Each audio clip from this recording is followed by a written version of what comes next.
purpose, the confidential reasons for the Lord's appearance.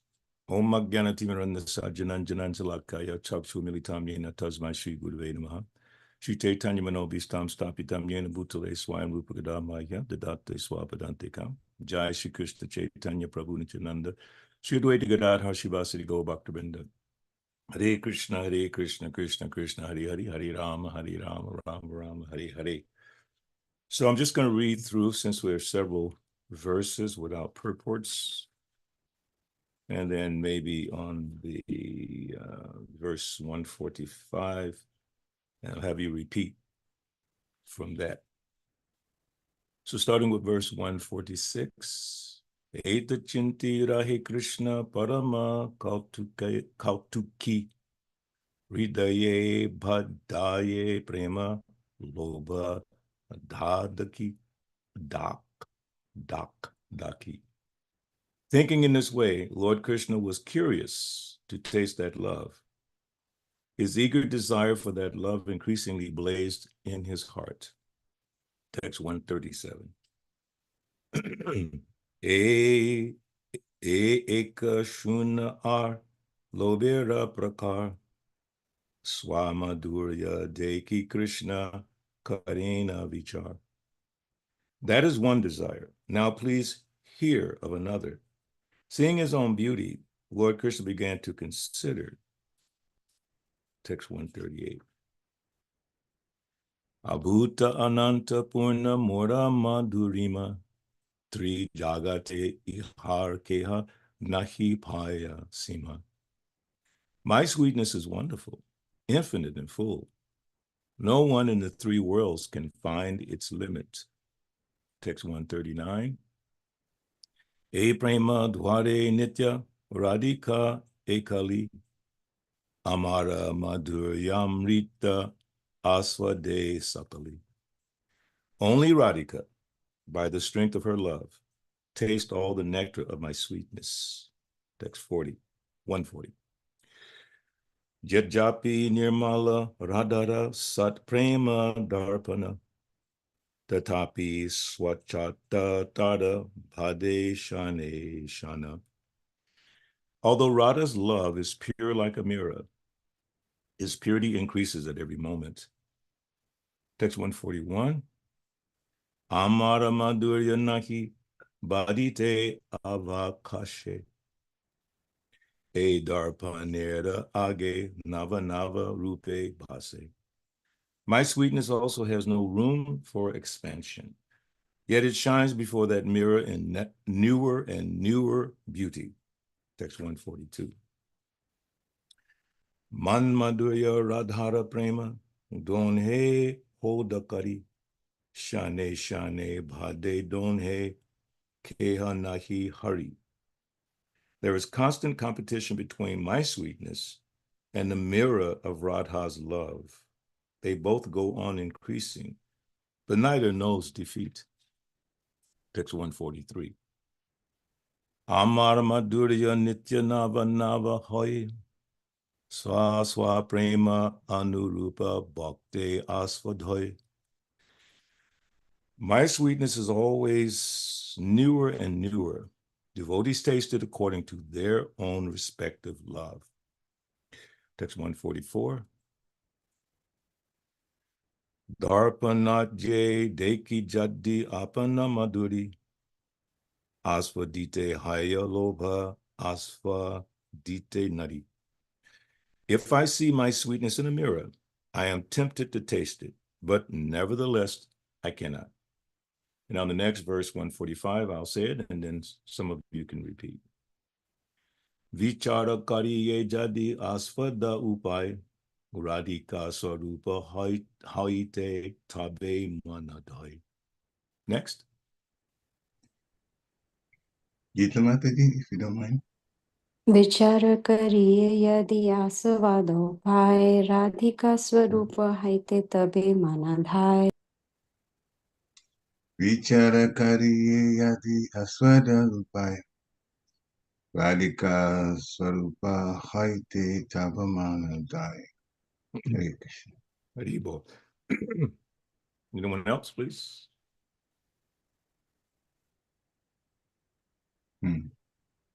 Everyone's kind of shy, huh? Mhm. Okay. Vichar, consideration, kariye, I do, jadi, if, aspada, to taste, upai, way, radhika, sarupa, the nature of Srimati Radharani, haite, to become, tabe, then, mana, mind, dhaya, chases. If I deliberate on a way to taste it, I find that I hanker for the position of Radhika. Krishna's purport. Krishna's attractiveness is wonderful and unlimited. No one can know the end of it. Srimati Radharani alone can relish such extensiveness from her position in the Ashraya category. The mirror of Srimati Radharani's transcendental love is perfectly clear, yet it appears clearer and clearer in the transcendental method of understanding Krishna. In the mirror of Radharani's heart, the transcendental features of Krishna appear increasingly new and fresh. In other words, the attraction of Krishna increases in proportion to the understanding of Srimati Radharani. Each tries to supersede the other. Neither wants to be defeated in increasing the intensity of love. Desiring to understand Radharani's attitude of increasing love, Lord Krishna appeared as Sri Chaitanya Mahaprabhu. So as I said from the beginning, this is not the easiest topic to talk about, Srimati Radharani and her exquisite, intense love for Krishna. But by Srila Prabhupada's grace, we have some guidance in that, so we don't have to speculate too much. I found something very beautiful from Srila Bhaktivinoda Thakur, which is mentioned in the Veda base, and it's from Sri Sanmodhana Bhasyam, which is a commentary by Srila Bhaktivinoda Thakur on Sri Shikshastakam. And there's one part about, because in the beginning of this purport, it talks about Radharani's position in the Ashraya category. So we'll look at that first. And it mentions here, Srila Bhaktivinoda Thakur's commentary on Shikshastakam, the perfection of service to Srimati Radharani. In the stage of perfection, the soul is devoid of both bodily and mental material designations. He now attains Krishna's eternal playground, the transcendental realm of Vrindavan Dham, Vrindavan Dhavana. As a female assistant to a gopi, he serves Krishna in his original spiritual identity, blessed with supra-mundane senses. His singular meditation is to satisfy Krishna's desire. This then is the true form of unalloyed devotion or love of Godhead. The jiva must never arrogate to have inherited the unique position of an Ashraya Vigraha, or the eternal supportive emblem of the Lord's spiritual love. So again, more or less defining Ashraya Vigraha. Again, it says, the jiva must never arrogate to have inherited the unique position of an Ashraya Vigraha, or the eternal supportive emblem of the Lord's spiritual love. Even thinking about it will make him egoistic. The uncontaminated state of these pure jivas' existence in the spiritual world is to remain always subservient to the real Ashraya Vigraha, Srimati Radharani. Although the spirit soul is dear to Lord Krishna, yet both by constitution and by the Lord's desire, he is in the category of the Lord's separated energy, Jiva Tattva. So again, emphasizing this position of Srimati Radharani is so exalted, cannot be achieved, attained, ever. Her position is eternally the most high platform of love of Krishna. So this Ashraya Vigraha, Srimati Radharani. So here in the purport, he says, her position in the Ashraya category. And so Srila Bhaktivinoda Thakur was saying to us, let us not become egoistic and think that we can come to that platform. But we can aspire to pure devotional service. So in that regard, in the Nectar of Devotion, describing the characteristics of pure devotional service. So it's very important to understand that that is our goal, to come to the platform of pure devotional service where, well, let's see what it says here, and then we can try to discuss a little bit. In the above statement by Kapila Deva from Srimad Bhagavatam. So this is from the first chapter of the Nectar Devotion, very first page, not first page of the book, but from the first part of the characteristics of pure devotional service. In the above statement by Kapila Deva from Srimad Bhagavatam, the actual position of a pure devotee is described. Wow, let me go back because he's referring to this. So in the beginning of this first chapter, Nectar Devotion, in Srimad Bhagavatam, 3rd Canto, 39th chapter, verses 12 and 13, Srila Kapila Deva, while instructing his mother, has given the following characteristics of pure devotional service. My dear mother, those who are my pure devotees and who have no desire for material benefit or philosophical speculation have their minds so much engaged in my service that they are never interested in asking me for anything except to be engaged in that service. They do not even beg to live in my abode with me. Again, down to this part. In the above statement by Kapila Deva from Srimad Bhagavatam, the actual position of a pure devotee is described. And the primary characteristics of devotional service are also defined. Further characteristics of devotional service are described by Srila Rupa Goswami with evidences from different scriptures. He states that there are 6 characteristics of pure devotional service, which are as follows. So now we're going to hear the actual characteristics of pure devotional service. So what this does for us, it protects us from being involved in the neophyte consciousness of thinking ourselves being advanced, thinking ourselves better than other devotees. If we follow this, it's almost like a blueprint of how to make advancement, how to think of pure devotional service, not to, as Bhaktivinoda Thakur was saying, avoiding the egoistic tendencies. So we can refer back to this nectar devotion, the actual characteristics of pure devotional service. We don't have to speculate. We can know. Sometimes you think, well, the way the person looks, he's a pure devotee. The way he dresses, he's a pure devotee, or she or he. Sometimes what they might be saying. But if you can understand these characteristics, then you can appreciate your own advancement and the advancement of others. Of course, a pure devotee never thinks himself or herself very advanced. So the first characteristic is pure devotional service brings immediate relief from all kinds of material distresses. And we were discussing this in another class, this first point.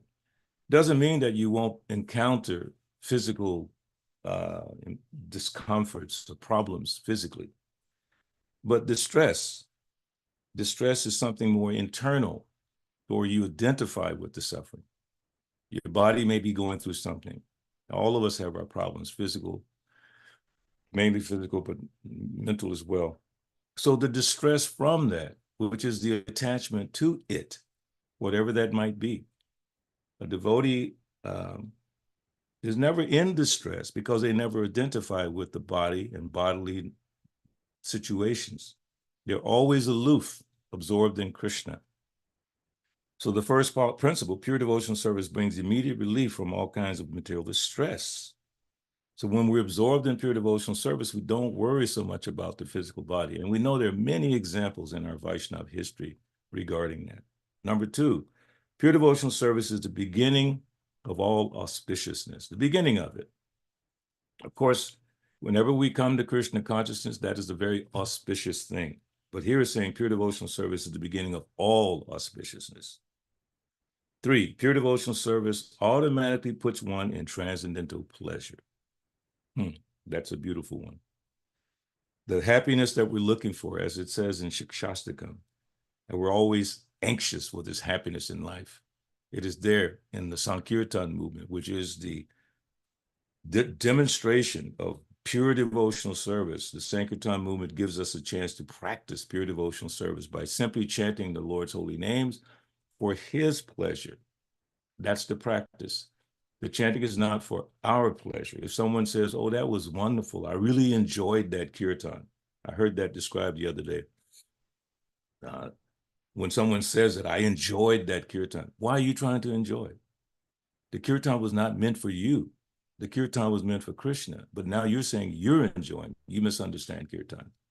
And devotees are, not to cast any dispersions, but we have to be careful of that mindset that we go to a program for Krishna to enjoy.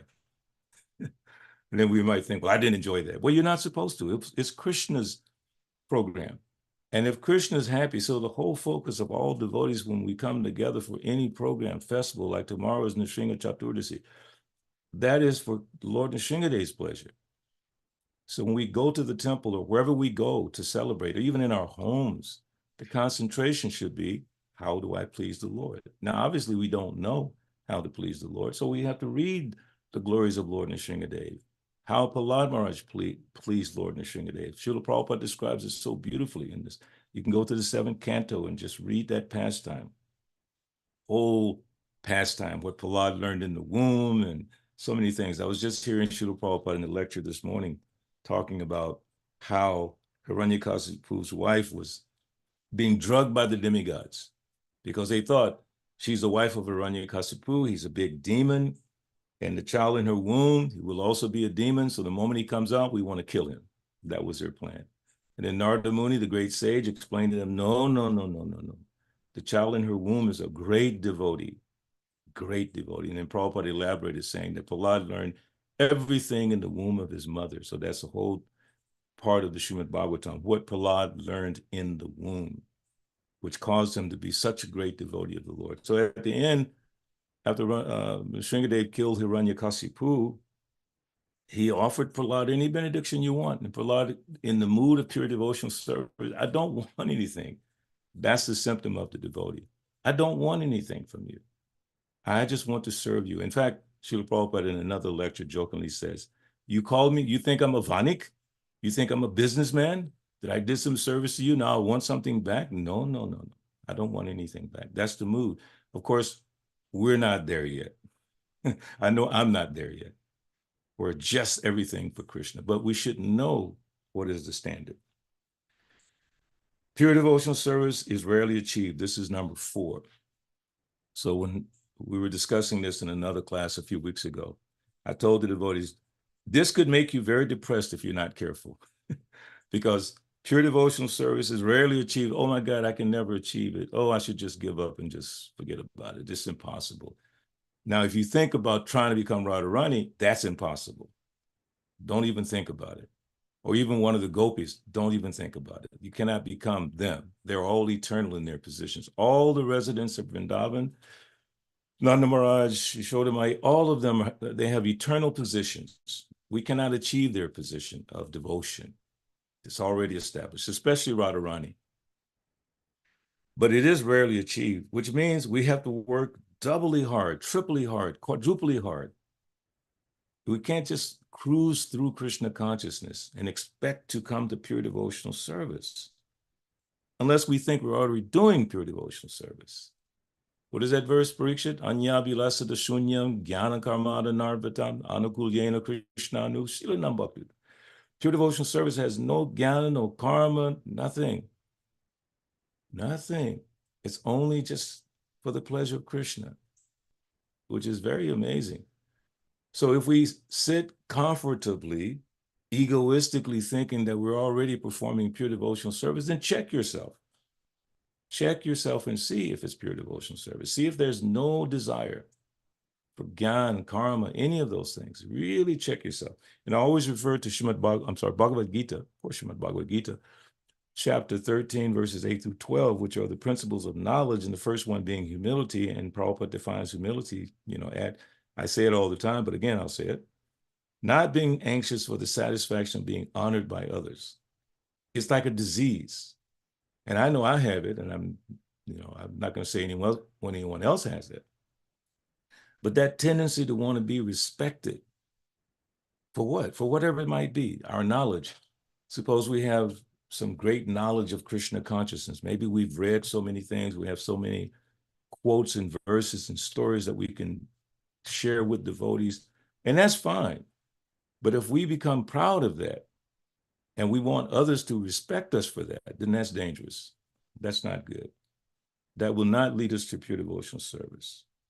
No desire for anything, no respect, even like it says here, not even desiring to go back to Godhead. Wow, that's kind of heavy. Not even desiring for liberation. Just how can I please Krishna? So every endeavor we make, every time we read these books, every time we study, trying to absorb ourselves in Krishna consciousness, we should be looking for keys, guidance, how to practice pure devotional service, how to attain it in my present state. Recognize where we are. We are fallen. We have attachments. All of us have attachments. And you look for these little secret messages that Srila Prabhupada puts in his books, how to make progress. Of course, this one is overt. This is like right in our face, the principles of pure devotional service. So we can think, am I on that platform? So pure devotional service is rarely achieved.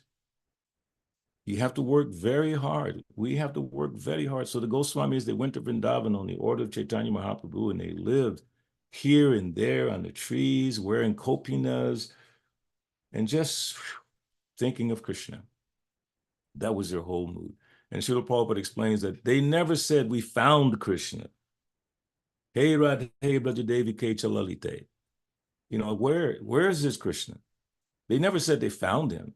They were always looking everywhere for Krishna. They didn't have the pride that, we're in Vrindavan and we're seeing Krishna. No. There's actually one pastime, which I'll try to read in a few minutes, of Sanatana Goswami and Rupa Goswami and Radharani. It's a very beautiful pastime. So maybe if we have time, I'll share that with you. And how Sanatana Goswami was upset with Rupa Goswami for allowing Radharani to serve him. Don't take service from Radharani. So in that mood, we don't take service from Krishna. Everything we do for his pleasure, as I mentioned about, especially kirtan. Don't get caught up in this trying to enjoy kirtan. You will enjoy kirtan if Krishna is pleased. Water the root of the tree. So if we please Krishna by kirtan, we will automatically be happy. Right? It says here, pure devotional service, without any motive, automatically puts one in transcendental pleasure. That means automatically in the kirtan, you'll be in transcendental pleasure if it's pure devotional service. I had the great fortune when I visited Mayapur for the first time, and I met my kirtan hero, one of them, Achyutananda at that time, Achyutananda Swami. Everyone knows that he did the first songbook that we use. He was famous for all the beautiful melodies for the bhajans. So I had the great fortune of meeting him. I had a personal audience with him. So I said, Maharaj, what is the secret for doing good kirtan? And he looked at me with disgust. He said, secret? What secret? Chant nicely for Krishna. And I was like, boom, that went deep into my heart. Chant nicely for Krishna. So when we're chanting, we should be thinking of pleasing Krishna. What would please Krishna in this kirtan? So in the, we call the Sundar Arti song, Gaur Arti, it says, Madhur, Madhur, Madhur. It's talking about the mridanga. Mridangas are playing. Madhur, Madhur, Madhur. Very sweet. So there's like a nice instruction for kirtan. Very sweet. Because we're singing for the Supreme Lord. Just imagine if you were playing kirtan, whatever, for some great, I don't know, the president or the emperor or the prime minister of India, whoever it would be, how would you do that? In what way? There's a simple example. It's an interesting example. Some of you may have heard of the name Boy George. Boy George is a famous musician and also a devotee of Krishna. So he came to Atlanta twice, and he asked the devotees to come on stage with him to sing, because he has a song that has Hare Krishna in it. So we were all on the stage, devotees dressed nicely, madangos, kartals, everything, and we were playing very madur, very sweet to accompany him. But one devotee jumped in front and started jumping around and making all this kind of boisterous activity, and Boy George stopped him. He stopped him. He said, just keep it simple. So when we're doing kirtan, it's meant to be very sweet and very pleasurable for the Lord. So this pure devotional service, being able to do things in that way, is rarely achieved. Number 5, those in pure devotional service deride even the conception of liberation. And number 6, which is the one that relates more to the verse that we have today, pure devotional service is the only means to attract Krishna. Krishna is all attractive, but pure devotional service attracts even him. This means that pure devotional service is even transcendently stronger than Krishna himself, because it is Krishna's internal potency. So Srimati Radharani is the highest emblem of pure devotional service, and her service attracts Krishna. In meditating on this today, I thought we should be trying to attract Krishna by our service, not asking him for anything, but trying to attract him by the quality of our service. Rupa Goswami explains in another place, advancement in devotional service is dependent upon the attitude of the practitioner. So in that regard, Bhagavad Gita, chapter 10, text 10, everyone knows this verse, Te sam satadiptanam bhajitam priti purvakam dadami buddhi yogam tam yena mam upayantite. To those who are constantly devoted and worship me with love. Now remember, this love is pure devotional service. I give the understanding by which they can come to me. So bhajitam priti purvakam, bhajitam in devotional service, priti purvakam in loving ecstasy. So when we're doing our devotional service, bhajitam priti purvakam, with love. Srila Prabhupada sometimes would describe love as, the symptom would be that you always want to speak about the beloved, the person that you love. You're always describing them, sharing their glories with other people. You don't talk about yourself. You talk about the person that you love. So Srila Prabhupada is saying that we should always be glorifying Krishna. I find in myself that I don't do it enough every day. You know, there's so many other topics within the realm of Krishna consciousness. But we know from the example of Srila Vyasadeva that gave us all the Vedic literatures, and they're just unlimited Vedic knowledge, but he was not happy after doing that. So that's like an indication to us. We can achieve so many wonderful things in the realm of knowledge and so many things. But if we fail to directly glorify the Lord, so that's what Narada Muni actually told Vyasadeva, that your despondency is due to the fact that you did not directly point to pure devotional service, you know, the Lord. So that will happen to us in our own lives if we're not careful. So we love Krishna, or we're trying to love Krishna, we should practice according to what's been given to us by the Acharyas, especially by Srila Prabhupada, in how to do that. And number 1 being, do everything for Krishna's pleasure. Don't try to do anything for your own pleasure. So in this regard, in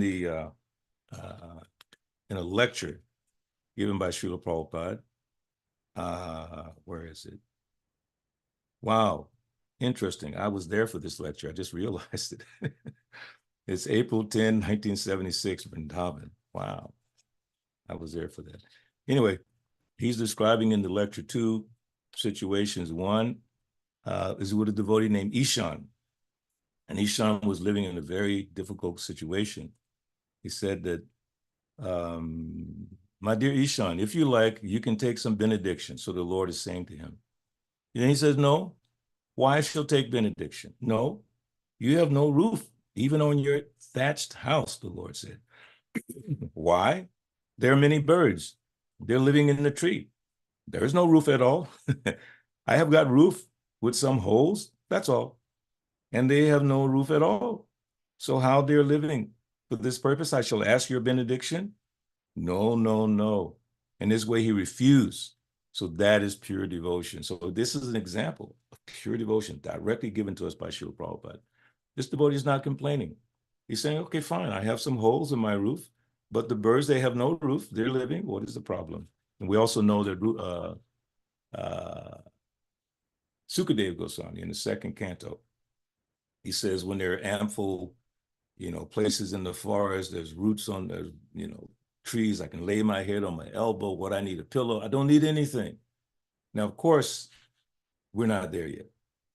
Pure devotional service, rarely achieved. This is explaining. These are examples. Pure devotional service, rarely achieved. What is the mindset of a pure devotee? I don't want anything. Then it goes on. So here, the pastime that I was describing about Rupa Goswami and Sanatana Goswami. So let's hear that. It's so beautiful. There is another narration of Sanatana Goswami and Rupa Goswami. They were living in this forest of Vrindavan. So Sanatana Goswami was elder brother and Rupa Goswami was younger brother. So they were living underneath a tree. So they had no means. Rupa Goswami thought that if I could get some articles, I could prepare something and invite my guru, Sanatana Goswami.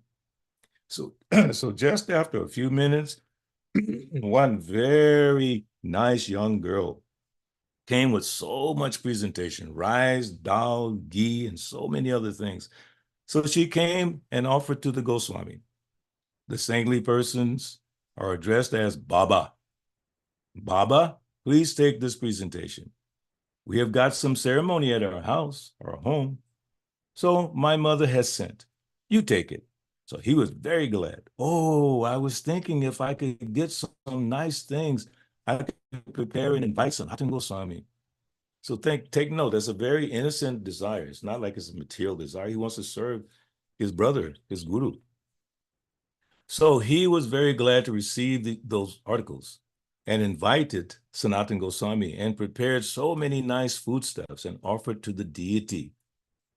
And Sanatana Goswami was given the prasadam. So Sanatana Goswami was very pleased.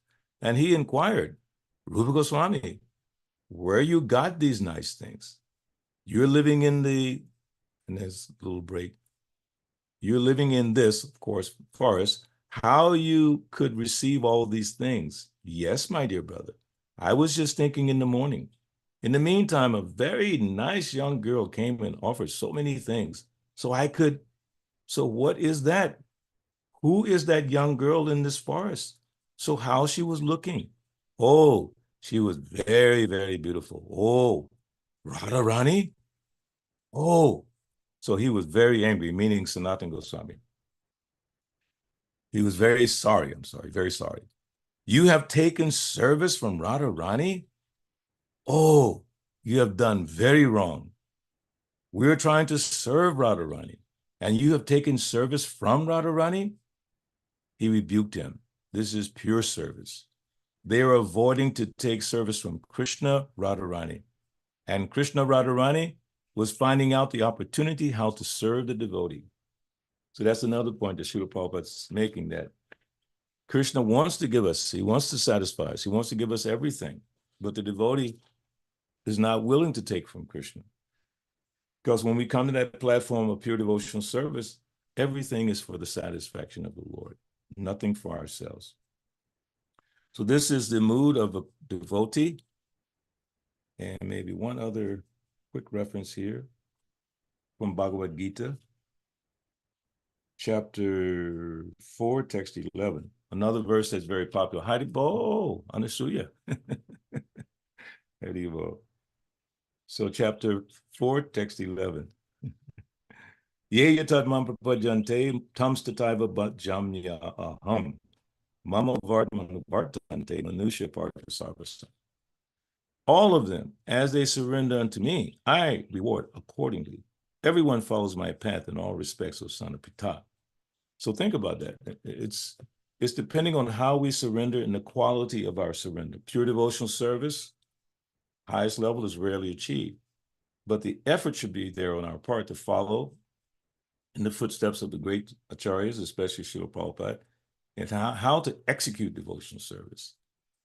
In the beginning, it's sadhana bhakti. We do the rules and regulations and with faith. And faith in the words of Srila Prabhupada and then gradually developing faith in the true existence of Krishna. Because honestly, in the beginning, at least for myself, saying that I really believe and understand Krishna is a big stretch. But I believe in Srila Prabhupada. I believe that Srila Prabhupada did not and would not do anything to mislead us.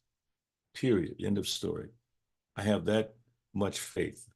I used to say in a joking way that why would Prabhupada come all the way from India at that advanced age, suffering so many things, to come over here and lie to me? And many of us are just like same situations as myself. He came here to lie to us. For what reason? For what reason would he do that? He wouldn't. So he very carefully crafted his purports, especially to guide us, not only us, but all mankind on the path leading to pure devotional service, the path of devotional service leading to pure devotional service. So he very carefully laid out the process that we could, I don't want to say easily follow, but we could systematically follow. That's why he says in the first purpose of ISKCON, to systematically propagate spiritual knowledge. He always identified Krishna consciousness not as a religion, but a science, meaning there are things that you can do. You can make an experiment, repeat the experiment, see the results, be convinced that this thing is working. So in Krishna consciousness, if we just do the steps and pay attention as we go through our lives, we will see indicators that we're making progress. Again, referring back to Bhagavad Gita, chapter 13, 8 through 12, in the purport, Srila Prabhupada says, in reference to those principles of knowledge, he says one should have a test, and he can use these principles to see if he's making advancement. We can see whether we're making advancement in Krishna consciousness. So here's another nice point that Srila Prabhupada gives us in this purport to the verse, Tesam Satata Yuktanam. The person may have a bona fide spiritual master and may be attached to a spiritual organization, but still, if he's not intelligent enough to make progress, then Krishna from within gives him instructions so that he may ultimately come to him without difficulty. The qualification is that a person always engage himself in Krishna consciousness and with love and devotion render all kinds of services. He should perform some sort of work for Krishna, and that work should be with love. If a devotee is intelligent enough, he will make progress on the path of self-realization. If one is sincere and devoted to the activities of devotional service, the Lord gives him a chance to make progress and ultimately attain to him. So take note of that. If a devotee is intelligent, if one is sincere and devoted to the activities of devotional service. In another place, Srila Prabhupada says, what is that? Bhakti Lata. The Bhakti Lata, which we receive from the spiritual master, Prabhupada defines as the rules and regulations of devotional service, constitutes the Bhakti Lata. It's not figurative, it's not imaginary, it's not poetic. There's Bhakti Lata seed. What kind of seed? We're not talking about a physical seed that you put in the heart and you put some water and it grows. It's they are the rules and regulations of Krishna consciousness. And if we, as Prabhupada is saying here, if we're sincere and devoted to the activity, so think about that. We know we're not devoted to Krishna 100%. We know we're not on that level. But can we not become sincere and devoted to the activities? And what are those activities? Prahlad Maharaj has given us Shravanam, Kirtanam, Vishnu Smaranam, Padasevanam, those activities.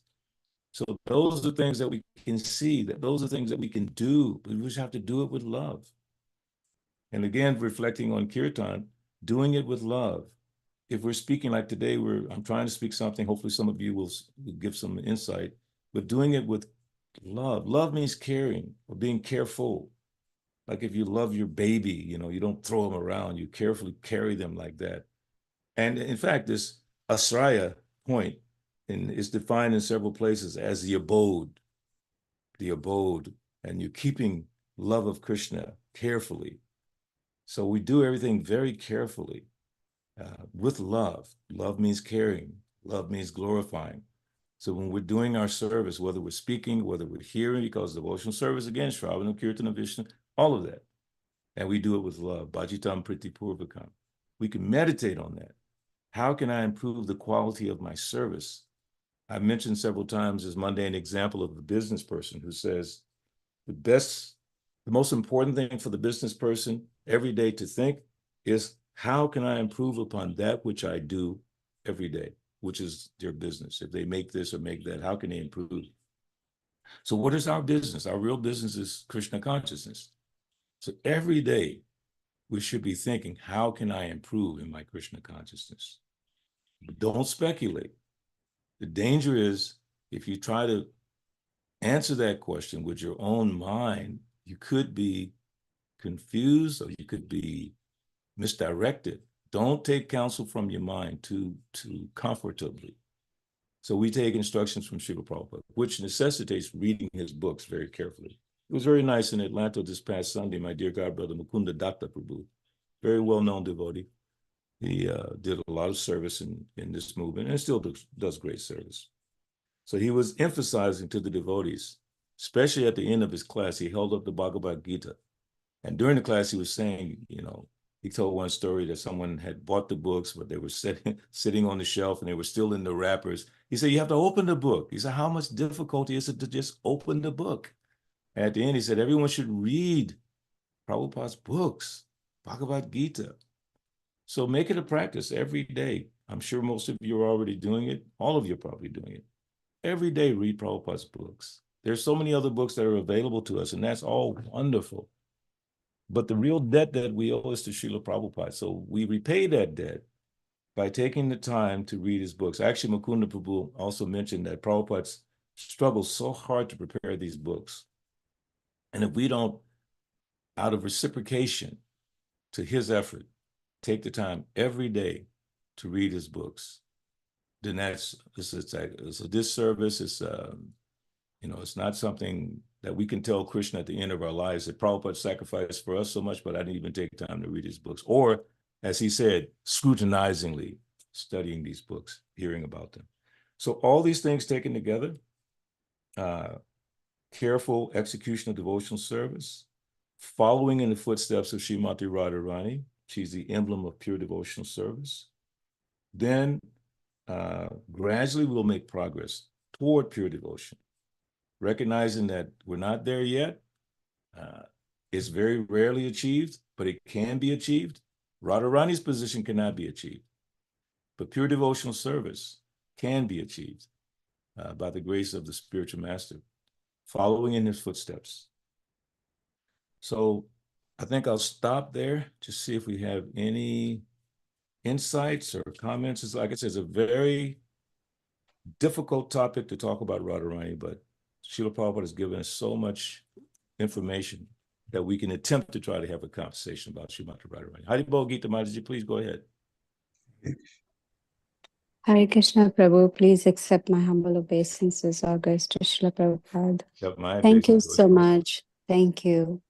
You said many times you stressed on the point that pure devotional service is very rare.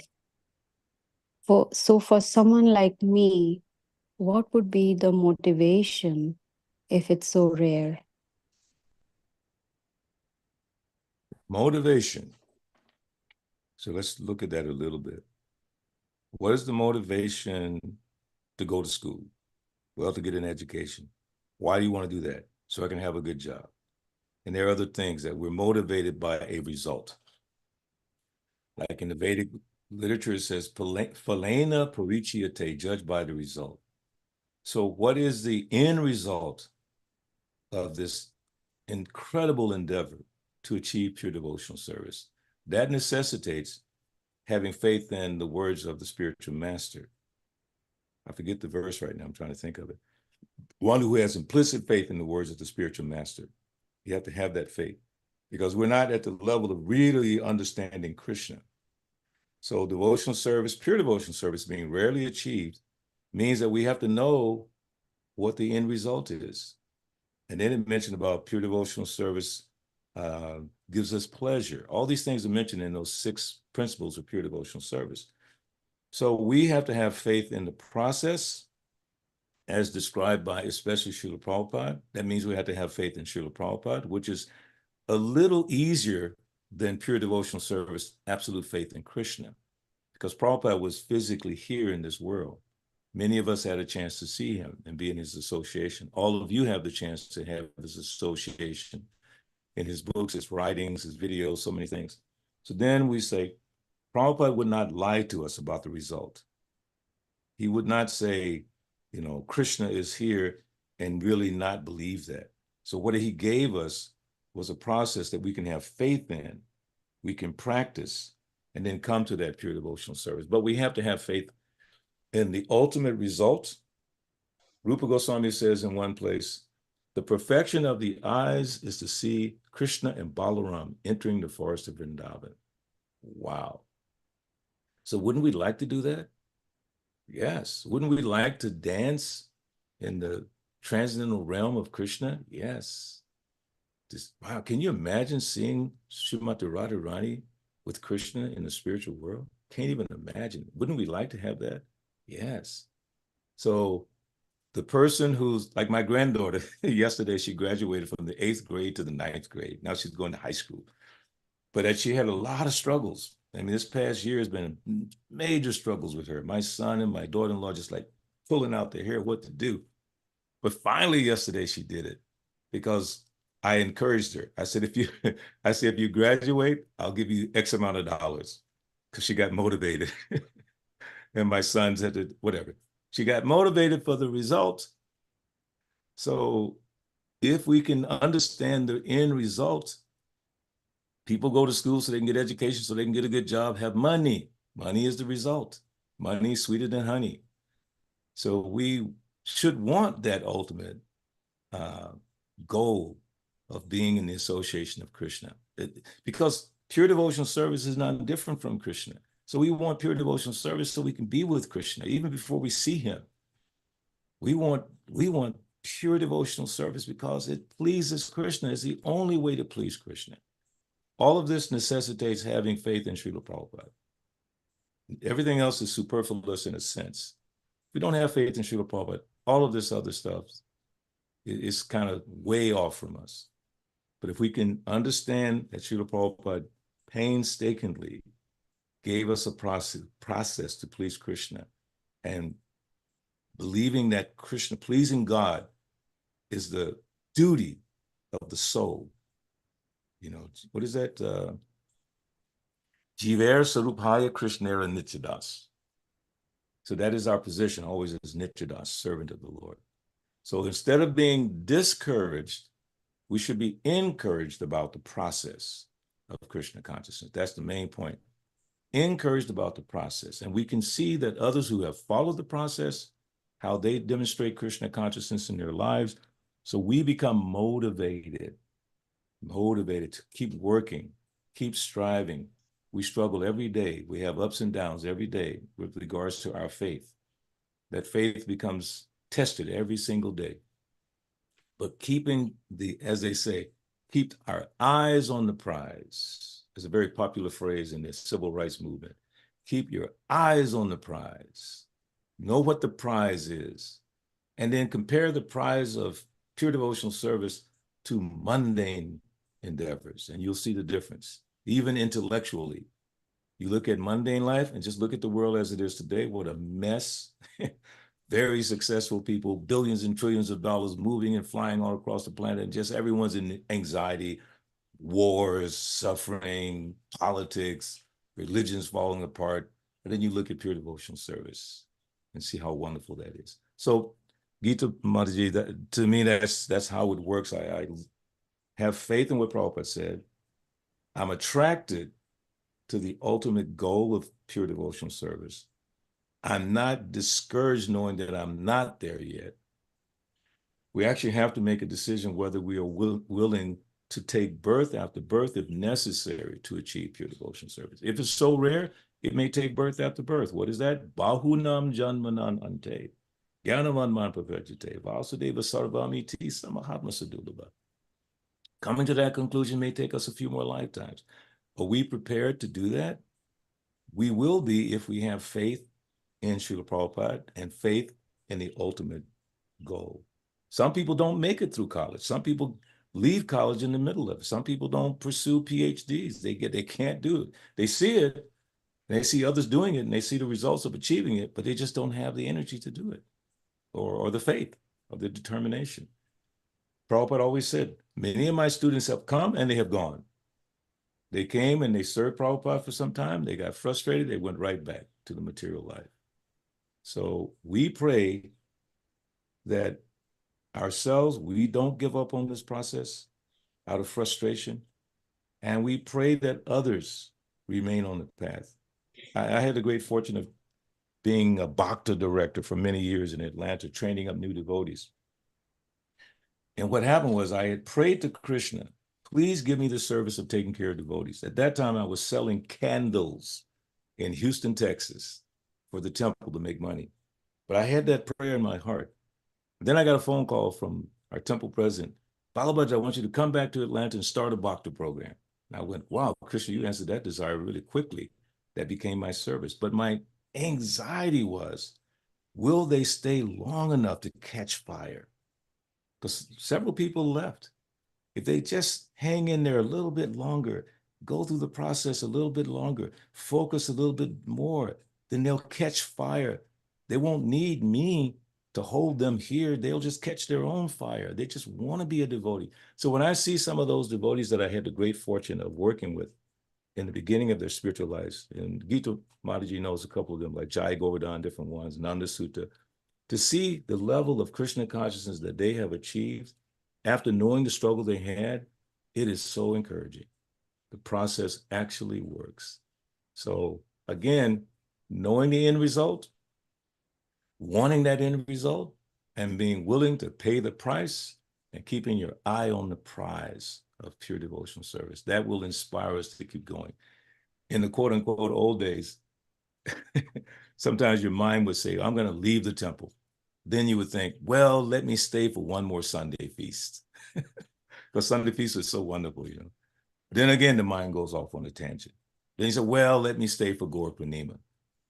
And then you get fired up. And then again, the mind goes crazy. Well, let me stay for Nishringa Chaturdasi. And like that, you kept tricking yourself by those end results, those goals that you knew were wonderful. So we just keep going in Krishna consciousness. Utsaha nisya daryat, enthusiasm and then patience, right? Enthusiastically perform it, but be patient for the result. So I'm sorry for such a long-winded answer, but you stirred up a lot of things in my mind with that. So Thank you, Prabhu. Hare Krishna. Haribol. Thank you very much for the wonderful description that you've given and the motivation that you're actually giving us by just, talking about, all right, so we don't know how to get to that level very high, but if we have faith in Srila Prabhupada, then we'll just keep going, keep going, keep going. And as you were talking, I was just thinking, well, what's alternative anyway? What the world is like. You want to be part of what the world is like? You want to go to North Korea? You want to go? What is there? What's there in this world now to like? So the alternative, I think, it's miserable, literally. So yeah, so Srila Prabhupada has opened our eyes. So even if we're just trying and we're struggling, we should go on because the alternative is just you're not gonna get anything good from the alternative. Let's put it that way. I think so. If you want to also ask questions, we're on the top of the hour now, and we're having a very nice discussion from Srila Prabhupada's disciple, Hare Krishna, Prabhu, accept my humble obeisance. Haribol, Anasuya Prabhu. So my base Lord Srila Prabhupada. Prabhu, piggybacking on Mother Gita's question, one is motivation. I'm speaking from myself, literally. God knows if I'll even get to that level of pure devotional service. I mean, it's like, a dream come true. But my question, Prabhu, is, speaking for myself, is even if I do not get to that level of pure devotional service, but by the mercy of the spiritual master, what is what are my chances? Your chances are very good. We just follow. I'm trying to find that verse. One who has faith in the words of the spiritual master. What is that verse? Who knows? Spiritual master. I'm trying to think. My brain is, not there right this moment. One who has implicit faith in the words of the spiritual master. Who knows that verse? Implicit faith. Anyway, it's not coming to me right now. So yeah, just by having faith in the words of the spiritual master, even though it's difficult, like I said, it's a little easier, if that's the right word, to have faith in the spiritual master than it is to have faith in Krishna, Supreme Personality of Godhead. Because that's a big jump for us, most of us, at least for me. But that person who's guiding us, especially if they remained in that service of guiding us and not deviate themselves, then we just keep following in the footsteps of that person or persons, because you can have Diksha Guru and Siksha Gurus. So you just keep following those examples. And I'm seeing it more and more from not only my God brothers and God sisters, but from some of the second generation devotees, that there's actual real spiritual development in their lives. I mean, really, I'm seeing it. They actually are serious about this process. I'm not saying anyone else is not serious or whatever, criticizing devotees, but you can see the symptoms. They're really serious about the process, not just preaching and book distribution or building temples, but just in the simple process of chanting Hare Krishna nicely for the pleasure of the Lord, studying Prabhupada's books, trying to share their hearts. So it is possible, but it's also real that it's not easy and very rarely achieved. So if it's rare, like a PhD, I know, Preacher, I think you have a PhD, right? So something like that. But a lot of people won't even try for that. Many students will not try for that. But the ones who do, it's kind of inspiring. So, wow, look at that, So the level of Krishna consciousness where it's like, no interruption, nothing. It's not ordinary. But when you see someone functioning, practicing like that, you get inspired. Most people who want to do something in the material world, whether it's sports, entertainment, business, they benchmark. They look at others who are doing it successfully. Like for me as a musician, I look at other musicians who are doing something, and I try to learn how to do that, follow that example. And I see how they do it, and I go, then if I practice, a certain way, I'm saying, oh, yes, getting better. Oh, it's getting, yeah, I'm getting closer, getting closer. I know what the goal is. I'm getting closer. So do we know what the goal of Krishna consciousness is? It's not, this is not a movement of entertainment or positions. No. Some people try to entice you and say, well, you should become a this or that. I remember in the old days, around 1975 or 6, a certain number of sannyasis were traveling around America telling devotees, brahmacharis, you should leave these temples. They're just places where you're going to fall into the dark well of grihastha life. Come with us. And many devotees left their services. Now, on the converse of that, Vishnu John Maharaj, he didn't ask anyone to join him. He just chanted and people joined him. It's so funny. He didn't tell people you have to join. He just sat down, chanted, and people, I want to be with him. I just want to be close to him. And that's how I inspired. So including like Indra Maharaj, so many great ISKCON Vaishnavas, they were just inspired by this man's love for Prabhupada and chanting. But others were saying, by my position, you should come with us. Now, unfortunately, those people who did that no longer are in that position of sannyasi and all that. So that enticement, to take sannyas or for some reason become guru. One devotee told me one time, Prabhu, you should become a guru. That way you'll never have any more financial problems. And I said, have you lost your mind? That I would strive to become a guru so I can take care of my finances? Did you not read Prabhupada's books? You don't do that. Like you don't show the deities to raise money. It's dangerous. Prabhupada warned against all these kinds of things. So you don't take sannyas so you can be taken care of by others or become a guru. It's all ridiculous. You do it very simply, this process. So if we just stick with the process, we will make advancement. And the other point, Bhagavad Gita, what is the verse? Swapamma pasya dharmasya trayate mahato bhayat. There's no loss. You know, you do 40% this lifetime, you take it up next time at 41%, and if it takes more lifetimes, so be it. But we should be convinced by Srila Prabhupada's words of the goal of pure devotional service. So, Anasuya, does that make sense? Yes, Prabhu, because I've, as you were speaking, I've heard at least from Bhaktivedanta Swami where he says that the spiritual master acts as an advocate, to the Yes. Lord for us. So every time I think about pure devotional service, I get chills, because I'm definitely not at that level. So I said, okay, now my only saving grace is to remember that my spiritual master says that I'm your advocate. I said, okay, so Wow. this is my only saving grace, because I don't know what it means to come to that level, and it's like Mother Gita said, it's really deep. Mm. It's so deep, it is not something where you were saying, Prabhu, like this verse is about Radharani. And Prabhupada, we know, never spoke so much about the Rasa Leelas and all that. And he just always made it very simple. So we can't even fathom to think or even imagine, what is happening in Goloka Vrindavan. But at the same time, we know that we were always taught just serve, serve, serve, serve, serve. But we don't know whether it's pure or not. So we can only pray to our spiritual master. So I'm thinking, oh my God, I'm a mess. What are my chances? So that was my question, Prabhu, trying to think of the guru to help me. Oh, yeah. Yeah. Well, he's helped by Vani, even more so than Vapu. So we can always refer back to the instructions of the spiritual master and then the example that they have set for us.